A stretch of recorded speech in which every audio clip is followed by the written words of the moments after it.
ఈ రోజే డౌన్లోడ్ చేయండి. మీ ఫేవరెట్ షోస్ చూడండి. నువ్వు ఇంట్లో లేవని తెలిస్తే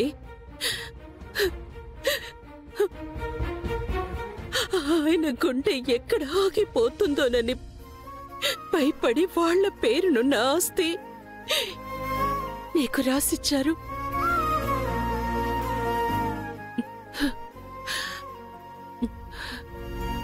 ఏంటి శివయ్య అలా చేస్తున్నావు? ఇదంతా జరిగింది నీ సమక్షంలోనే కదా?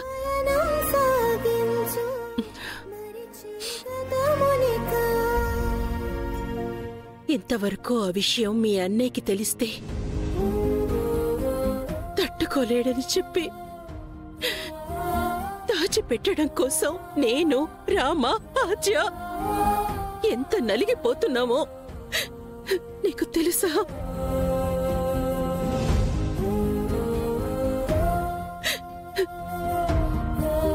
శివయ్య, నీకు నిజంగా ఆస్తి కావాలంటే తీసుకో,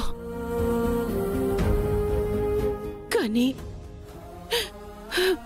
ఆస్తి నీకు రాసిచ్చిన విషయం మాత్రం ఆయనకి తెలియనివ్వకూడదు. అంటే అది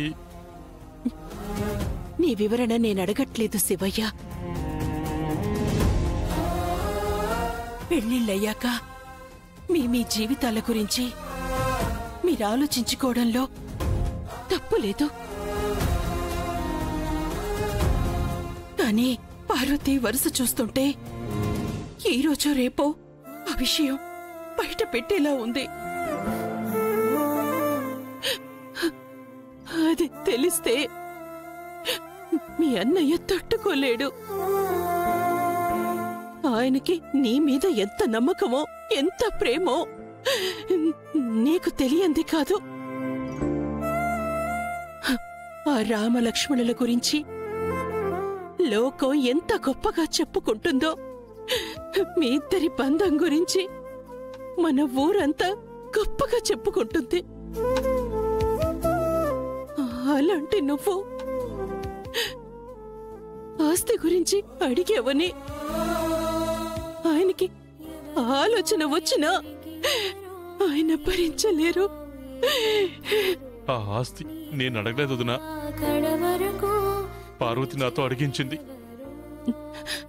ఏది ఏమైనా ఆస్తి ఇప్పుడు మీ పేరు మీదే ఉంది.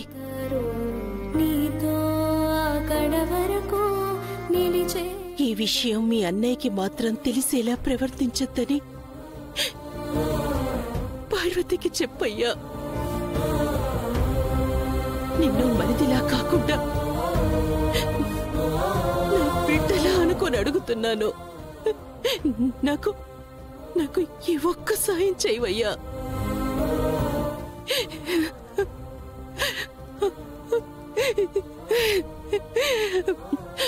ఆయనకి ఏమైనా జరిగితే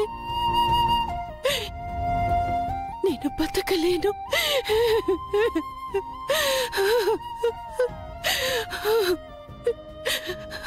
ఎవరో ఎవరికి ఎవరో ఏమో ఏమవుతారో, నీతో అక్కడ వరకు నిలిచేదెవరో. ఎవరో ఎవరికి ఎవరో ఏమో ఏమవుతారో, నీతో